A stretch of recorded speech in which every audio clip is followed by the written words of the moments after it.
Now we will understand what are rules of React. Okay, if you want to run React compiler on its full potential, you have to follow the rules of React. क्योंकि अगर तुम किसी भी component में React के rules को follow नहीं करोगे, React कंपाइलर उस कंपोनेंट में रन नहीं करेगा. क्या बेसिक रूल है? Well, right React not JavaScript. मैं एक एग्जांपल से बताता हूँ कि मैंने ये लाइन क्यों लिखी. क्योंकि जब मैंने इनिशियल में अपना वेब डेव का कैरियर स्टार्ट किया था, I used to work in jQuery. अब jQuery से पहले मैंने JS पे काम किया था, तो jQuery का यूज करके मैं जो भी काम करता था वो मैं JS का यूज करके भी कर सकता था. तो मेरे मन में भाई ये डाउट रहता था कि मैं jQuery क्यों यूज करूं. मुझे jQuery सीखनी पड़ रही थी और कहीं पे भी मुझे अगर समझ में नहीं आता था कि ये काम मैं jQuery से कैसे करूं, मैं जावास्क्रिप्ट लिख देता था. तो वहाँ पे मैं फंडामेंटल प्रिंसिपल को ही ब्रेक कर रहा था. काम तो मैं jQuery में कर रहा था बट कोड में JS में लिख रहा था. सो सेम अगर मैं React पे काम कर रहा हूँ तो मुझे React लिखनी चाहिए, मुझे React के रूल्स को फॉलो करना चाहिए. अब होता क्या है, हमें रूल्स पता ही नहीं होते हैं. हमें कोई काम, कोई टास्क डिलीवर करना होता है, हम जैसे तैसे उस काम को कर देते हैं. काम तो हो जाता है बट अगेन वहाँ पे फिर रिएक्ट फुल्ली वे में हमारे कंपोनेंट को ऑप्टिमाइज नहीं कर पाएगा. तो हम कुछ टाइम स्पेंड करेंगे टू अंडरस्टैंड कि वो रूल्स क्या हैं. बहुत ही सिंपल से रूल्स हैं. ओके, बहुत ही सिंपल से रूल्स हैं. That's just one time thing. एक बार देख लो, तुमको ज़िंदगी भर याद रहेगा कि तुमको ये काम करना है, ये काम नहीं करना. So first thing first. Okay, this is the only rule. अगर मैं तुमको बताऊं, React just loves purity. Components and hooks must be pure. React just loves purity. Pure functions only perform a calculation and nothing more. It makes your code easier to understand, debug, and allows React to automatically optimize your components and hooks correctly. Rendering can happen at any time. Okay, so components should not depend on each other's rendering sequence. Okay, मैं यहाँ पे तीन चीज़ें तुमको बताऊंगा, बस यही तीन चीज़ें तुमको याद रखनी है. बाकी नीचे कुछ पॉइंट्स में डिस्कस करूंगा. उन सब पॉइंट्स का घूम फिर के मतलब यही है. देखो, तुमको हमेशा अवॉइड करना है कि तुम रेंडरिंग के दौरान जब कोई कंपोनेंट री रेंडर हो रहा है उस टाइम पे तुम ज़्यादा कुछ काम मत करो. कैसा ज़्यादा कुछ काम? वेल, किसी डेटा सोर्स को चेंज मत करो, किसी आउटसाइड डेटा सोर्स से डेटा मत एक्सेस करो. ओके, यही है इस लाइन का मतलब.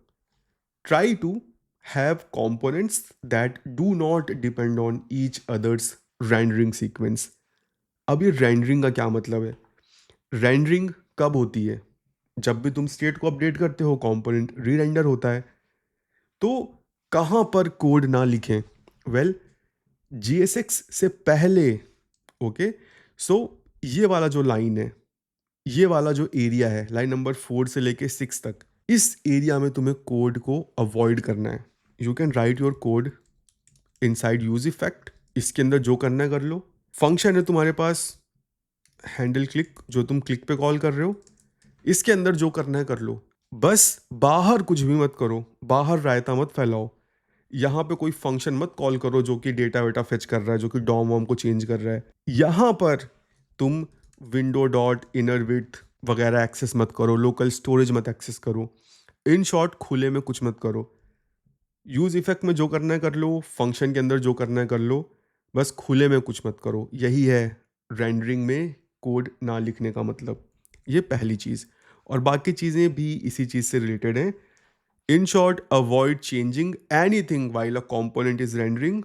मत करो ऐसा काम.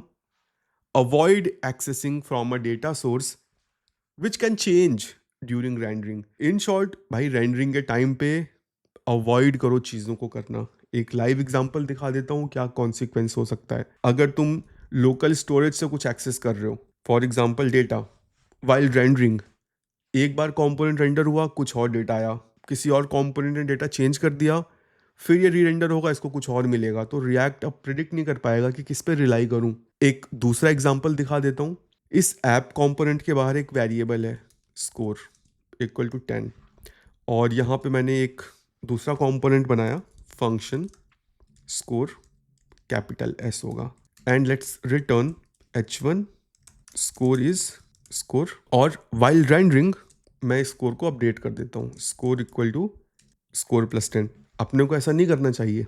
रेंडरिंग के टाइम में हमें किसी भी डेटा सोर्स को चेंज करने से बचना चाहिए, बट मैं यहाँ पे कर रहा हूँ। मुझे नहीं पता रूल्स ऑफ रिएक्ट और मैंने स्ट्रिक्ट मोड यूज कर रखा है, strict mode. Okay, let's add score component here. ठीक है, बाकी चीज़ें हटा देते हैं भाई। अब अगर मैं UI पे जाऊँ तो मुझे 20 दिखना चाहिए। 10 + 10 = 20। वेल यहाँ पर तो 30 है। अब ऐसा इसलिए हुआ क्योंकि स्ट्रिक्ट मोड में रिएक्ट कंपोनेंट्स को मल्टीपल टाइम कॉल करता है।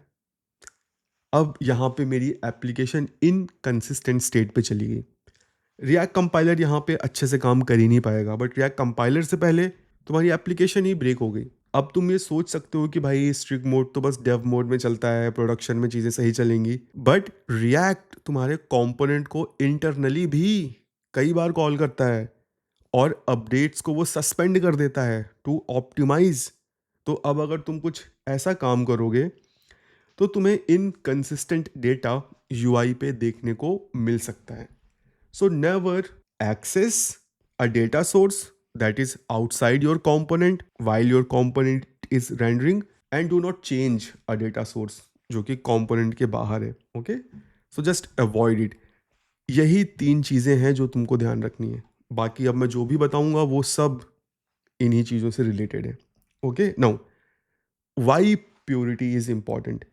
तो यहाँ पे मैंने रिएक्ट डॉक से कुछ स्निपेट्स कॉपी करके डाले हैं। When render is kept pure, React can understand how to set priority, okay, based on your components. React can pause rendering components that aren't as important to update and only come back to them later when it's needed. तो अब सोचो, अगर line number 13 के बाद react ने rendering को pause कर दिया, वैल्यू तो अपडेट हो गई, right? So don't do such things. Rendering logic can be run multiple times in a way that allows React to give your user a pleasant user experience. If your component has an untracked side effect, it often leads to unexpected bugs that can degrade how your users experiences your app. A pure component or hook is one that follows 3 things. Idempotency rule has no side effect in render and does not mutate non-local values। एक एक करके समझते हैं। So first let's understand it कि भाई ये idempotent का क्या मतलब है। Pure functions we all know कि भाई एक ऐसा फंक्शन जो सेम इनपुट पे सेम आउटपुट रिटर्न करे और आउटसाइड इट्स स्कोप कुछ भी एक्सेस ना करे। तो यहाँ पे ये जो स्कोर फंक्शन है ये एक इम्प्योर फंक्शन है क्योंकि ये आउटसाइड का कुछ एक्सेस कर रहा है। तो अगर मैं स्कोर को अंदर मूव कर दूं तो अब ये प्योर फंक्शन है। Every pure function is a idempotent function, but not every idempotent function is pure function. If I remove this updation, this is a idempotent function.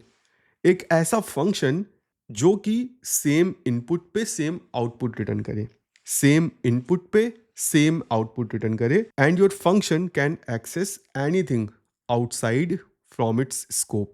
Pure function में नहीं एक्सेस कर सकता, आइडेम्पोटेंट में access कर सकता है। You just have to make sure कि हर बार सेम ही वैल्यू रिटर्न हो।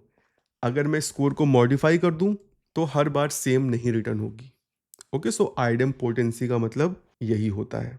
ओके, सो लेट्स सी कि ये आइडेम्पोटेंसी रिएक्ट में कहाँ फिट होता है। First rule is component should follow idempotency rule. Let me show you few code examples. उससे तुम्हें चीज़ें और क्लियर हो जाएंगी। So this is first example. See, यहाँ पे मैं during rendering टाइम को एक्सेस कर रहा हूँ। अब अगर ये clock component multiple time call होगा, हर बार मुझे नई वैल्यू देखने को मिलेगी। तो this is breaking idempotency rule. इसका फिक्स क्या है? Well, use states to store your time और फ्रीक्वेंट इंटरवल पे अपडेट कर दो। ओके, सो यहाँ पे you are not dependent on external data source while your component is rendering. ये जो सारी जद्दोजहद हम कर रहे हैं वो बस इसलिए कि हम रेंडरिंग टाइम पे आउटसाइड डेटा सोर्स से कुछ ना तो एक्सेस करें ना तो चेंज करें. Same with random number, while rendering we are accessing it. What is the solution? This is very interesting. Okay, कई लोगों को ये नहीं पता कि यूज स्टेट में you can pass a function जो कि बस एक बार रन करता है जब तुम्हारा कंपोनेंट फर्स्ट टाइम रेंडर होता है, और जो भी वैल्यू तुम रिटर्न करते हो वो स्टेट की इनिशियल वैल्यू हो जाती है. तो यहाँ पे I am still using math dot random, but now this is following idempotency rule. कितनी बार भी कॉल कर लूँ सेम ही नंबर मिलने वाला है मुझे. Another example see, accessing data from a outside source while a component is rendering. I am breaking idempotency rule. क्योंकि अगर डिफरेंट विंडो साइज पे रन करूंगा अलग अलग वैल्यूज मिलेंगी. Okay, how to fix it? Well, you can add event listeners और फिर उनका यूज करके you can calculate the values. The idea is to avoid using things in render which can return different values if your component is called multiple times. ये है idempotency. Second rule, no side effects while component is rendering. तो एक example तो मैंने तुमको यहाँ पे दिखाई दिया, ये वाला. मैं यहाँ पे साइड इफेक्ट कॉज कर रहा हूँ. Okay, I am updating something outside my function. तो यहाँ पे देखो दो वर्ड तुमको समझने हैं, effects and side effect with small E. तो जब हम कैपिटल इफेक्ट की बात करते हैं दैट मीन्स यूज इफेक्ट या फिर यूज लेआउट इफेक्ट. बट जब हम साइड इफेक्ट बोलते हैं तो this is a common term जो कि हर प्रोग्रामिंग लैंग्वेज में एग्जिस्ट करता है. इसका मतलब है एक्सेसिंग समथिंग या फिर changing something outside the scope of a function. Okay, तो यहाँ पे मैं आउटसाइड स्कोप की चीज को एक्सेस कर रहा हूँ और चेंज कर रहा हूँ, तो I am causing a side effect. Second rule यही है, no side effects while your component is rerendering. कुछ कोड स्निपेट्स देख लेते हैं. This I have already shown it to you. अब अगर इसको फिक्स करना है, कैसे फिक्स कर सकते हैं? Well, send guest as a prop from another component. Problem solved. Second solution, you can move it inside the impure so that if you call it multiple times, same he output तुमको मिलेगा. So these are few ways by you can solve such problems. कुछ और code snippets देख लेते हैं. Okay, for side effects. यहाँ पे similar example है, आउटसाइड वेरिएबल है, I am updating it here. I am causing a side effect. मैं इस एरे को अपडेट कर रहा हूँ. मल्टीपल टाइम कॉल करूंगा friend list, multiple different variations मिलेंगे. How to fix it? Well, just move it locally so that same input पे मुझे सेम ही आउटपुट मिले. अनदर सॉल्यूशन इज जो कि रिएक्ट वे है of accessing data that is outside your component. Use this hook, use sync external store hook. अगर तुम्हारे पास कोई वेरिएबल है जो तुम्हारे कंपोनेंट के बाहर है और वो एक नॉर्मल वेरिएबल है, बट तुम्हें उसके चेंज पे कुछ री रेंडरिंग वगैरह करनी है, well just use sync external store. Now अब इसके बारे में भी मैंने एक सेपरेट वीडियो बना रखा है, you can just check that out और कहीं से भी पढ़ लो. ये हुक हम यूज करते हैं to subscribe to a external data source so that जब वो चेंज हो हमें अपडेटेड वैल्यू मिल जाए. Okay, so these are two examples that shows कि कैसे तुम साइड इफेक्ट कॉज करते हो और कैसे तुम साइड इफेक्ट से बच सकते हो. अब एक क्वेश्चन हो सकता है, from where you can cause the side effects. Okay, from where. अब ये जो एग्जाम्पल्स मैंने तुमको बताए ये तो सुपर इजी है भाई, बट रियल ऐप में तुमको ऐसा करना ही पड़ता है कि आउटसाइड वेरिएबल को चेंज करो, एक्सेस करो. तो कब कर सकते हो? वेल, बस दो जगह. कौन सी है वो दो जगह? Number one, inside effects, use effect और यूज लेआउट इफेक्ट के अंदर. सेकंड, इवेंट लिसनर्स, क्लिक, की डाउन, की अप, लोड, रिसाइज, ये सारे जो भी इवेंट लिसनर्स हैं इनके कॉलबैक्स के अंदर you can cause side effect. खूब सारे साइड इफेक्ट कॉज कर सकते हो, बस सही जगह कॉज करो. Next rule, never mutate state and prop directly. Well, जो भी स्टेट और प्रॉप्स होते हैं हमारे, वो इम्यूटेबल होते हैं। ओके, सो फॉर एग्जांपल इसी कोड का एग्जांपल ले लेते हैं। काउंटर में अगर मेरे पास प्रॉप्स आ रहे हैं, okay, so props are immutable. अब रिएक्ट कोई hard and fast rule enforce नहीं करता। अगर तुम डेव मोड में हो, तुम प्रॉप्स को चेंज करोगे तो तुम्हें एरर आ जाएगी कि भाई you are mutating props, but production में नहीं आती है। वहाँ पे तुम्हें कोई एरर देखने को नहीं मिलेगी, but you will bring your application in a inconsistent state. Data कुछ और होगा, यूआई पे कुछ और दिखेगा। Okay, so never mutate your props directly. जो कंपोनेंट प्रॉप्स को भेज रहा है वहाँ से प्रॉप्स को अपडेट करवाओ। Same goes with state. अगर तुम्हारे पास कोई स्टेट वेरिएबल है, let's see if we have, well let's create it, const data set data equal to use state, this is a object। तो अब don't update it like this. अब ये एक ऑब्जेक्ट है तो तुम कुछ इस तरह से कर सकते हो, बट इससे होगा क्या, रिएक्ट को नहीं पता चलेगा कि डेटा अपडेट हो गया है। तुमने डेटा को अपडेट कर दिया बट रिएक्ट को पता ही नहीं, तो तुम्हारी एप्लीकेशन इनकंसिस्टेंट स्टेट पे चलेगी। खुद से कभी भी ऐसे काम मत करो, always use the right way. Next rule, never mutate arguments passed to hooks और custom hooks and values return by hooks. इसका मतलब ये है, तुम जो भी जो भी आर्ग्यूमेंट हुक्स में पास करते हो वो इम्यूटेबल होते हैं।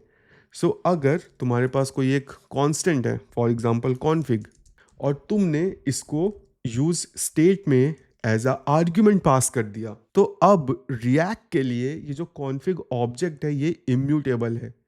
अब तुम नेक्स्ट लाइन में इसको चेंज नहीं कर सकते। अब अगर ऐसा करोगे तो कोई तुम्हें आके वॉर्न नहीं कर रहा, but this is against rules of react. यहाँ पे फिर रिएक्ट कंपाइलर अच्छे से काम नहीं करेगा। Never do that.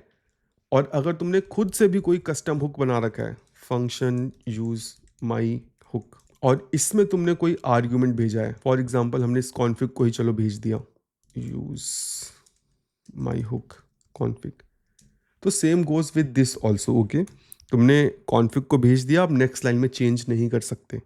This is first thing. Second, इस हुक के अंदर भी तुम इसको चेंज नहीं कर सकते लाइक दिस। अगर चेंज करना है तो इसकी कॉपी बनाओ और फिर इस कॉपी को मॉडिफाई करो, जो भी करना है कर लो, but don't mutate the arguments जो तुम पास करते हो। और क्या चीज़ है इसमें, अगर तुम यहाँ से कोई ऑब्जेक्ट रिटर्न करते हो तो जो रिटर्न्ड वैल्यू है वो भी इम्यूटेबल होती है। तो अभी अगर तुमने यहाँ पे इसको रिसीव कर लिया तो भाई ये वैल्यू भी इम्यूटेबल है, you can not change it like this. अगर चेंज करना है तो कॉपी बनाओ फिर चेंज करो। Next, don't mutate the values once consumed in JSX। This is also important. Well see, ये रूल्स ऑफ रिएक्ट हैं जो कि रिएक्ट कंपाइलर को अफेक्ट करेंगे। ये might be day to day work में तुम्हें उतना हेल्प ना करें, बट कंपाइलेशन में ये बहुत हेल्प करेंगे। सो फॉर एग्जांपल तुमने कोई ऑब्जेक्ट अपने पास बना रखा है फॉर स्टाइल जो कि एम्प्टी है, फिर तुमने एक अनदर वेरिएबल बनाया, उसमें तुमने कोई JSX डाल दिया और इस स्टाइल ऑब्जेक्ट को तुमने यहाँ पास कर दिया। तो जैसे ही तुमने किसी भी ऑब्जेक्ट को JSX में यूज कर लिया, तो अब रिएक्ट के लिए ये स्टाइल ऑब्जेक्ट इम्यूटेबल है। दैट मीन्स अब तुम लाइन नंबर 15 के बाद इसको चेंज नहीं कर सकते। This is against rules of react. अगर ये वाली लाइन नहीं होती, you can definitely change it, but अगर तुमने JSX में यूज कर लिया, after that you can not mutate it. Mutate करोगे कोई भी दिक्कत नहीं है, चीज़ें चलेंगी, but react compiler full potential पे काम नहीं करेगा। Next rule, never call component function directly. Okay, so for example तुम्हारे पास कोई कंपोनेंट है फंक्शन डेटा जो कि एक JSX रिटर्न कर रहा है data. Let's do one thing, इसका हम डेमो करते हैं, एक्चुअल डेमो करते हैं। Okay, let's clear everything, we don't need these things. we just need a component and let's do one thing, let's return h1 और यहाँ पे मैं खुद से डेटा को कॉल कर लेता हूँ like this and let's in the UIC data. तो अब हमको लग सकता है कि भाई मैं खुद से कॉल कर सकता हूँ, क्या ही डिफरेंस है। तो ऐसा मत करो। अगर तुम ऐसा करोगे, अगर तुम्हारे कंपोनेंट में बस JSX है तो चीज़ें सही चलेंगी, बट अगर तुमने यहाँ पे यूज़ स्टेट वगैरह यूज़ कर लिया, यूज़ इफेक्ट यूज़ कर लिया, बेसिकली कोई भी हुक यूज़ कर लिया, तो वो प्रॉब्लम क्रिएट करता है। रिएक्ट क्या करता है कि अगर तुमने यहाँ पे कोई हुक यूज़ किया, यूज़ इफेक्ट, अब तुमने रिएक्ट का तरीका तो यूज़ नहीं किया, तो रिएक्ट क्या करेगा, इस हुक को यहाँ पे मूव कर देगा। उसको लगेगा कि ये जो हुक तुमने डेटा में बनाया है, this belongs to app. Okay, so यहाँ पे अगेन तुम्हारी एप्लीकेशन इनकंसिस्टेंट स्टेट पे चली जाती है। Never call your components like this, always call them like this. Let React call them for you like this. Okay, next, never pass around hooks as regular values. In JavaScript, functions are first class citizens. तुम functions को as a argument भेज सकते हो, but that's not the case when you work in React. तुम किसी भी component या function में hooks को as a argument नहीं भेज सकते। So for example, तुम्हारे पास मान लेते हैं function है test, तुम इसको कॉल कर रहे हो और तुमने यूज स्टेट को एज आर्ग्यूमेंट भेज दिया। Never do that. हुक्स को कभी भी आर्ग्यूमेंट्स में नहीं भेजना है। Next, rules of hooks. Well, ये भी तुमको समझना बहुत ज़रूरी है। वेल, बहुत ही सिंपल से रूल्स हैं। कंडीशनली मत यूज़ करो, कंडीशनली कॉल मत करो, नेमिंग पे ध्यान दो, and don't call hooks from normal JS functions, call it in component और इन अनदर हुक्स। लास्ट वाला प्रिटी मच स्ट्रेट फॉरवर्ड है। ये जो तीन है ये हम डिस्कस कर लेते हैं। कंडीशनली यूजिंग हुक्स, इसका मतलब ये है तुम्हारे कंपोनेंट में अगर तुमने कोई कंडीशन ऐड कर रखी है, इफ वन देन रिटर्न, तो इसके बाद कोई हुक मत यूज करो लाइक दिस। यहां पे मैं कंडीशनली यूज कर रहा हूं कि भाई अगर ये कंडीशन फेल हो जाती है तब मुझे इस हुक को ऐड करना है। This is against rules of react. भाई इसको हमेशा टॉप में यूज़ करो। हुक्स हमेशा फंक्शंस के टॉप में होने चाहिए सो दैट वो हमेशा रन करें। This is conditionally using it. एक और होता है conditionally calling. Well, don't use your hooks inside if blocks, never. वो हमेशा फंक्शन के टॉप स्कोप में ही रहेंगे। ओके, और किसी भी इफ कंडीशन के अंदर नहीं जाएंगे। नेमिंग, अब जब भी तुम कोई हुक बनाओ, ओके, जब भी तुम कोई हुक बनाओ, इट्स योर रिस्पॉन्सिबिलिटी कि तुम उस हुक के आगे यूज वर्ड लिखो और यूज के बाद जो भी नेक्स्ट वर्ड होगा वो कैप्स में होगा। ये रिएक्ट का तरीका है to identify, to differentiate between functions and hooks. और भी तरीके हैं but this is the primary way. So जब भी हुक बनाओ उसको यूज से प्रीफिक्स करो। So, with that said, we have covered all the rules of React and all the rules of hooks. सबको अगर समराइज करूं तो भाई बस तुमको एक चीज़ फोकस करनी है कि रेंडरिंग के टाइम पे आउटसाइड डेटा सोर्स को ना तो एक्सेस करो ना तो चेंज करो। That's it, that's the rules of react.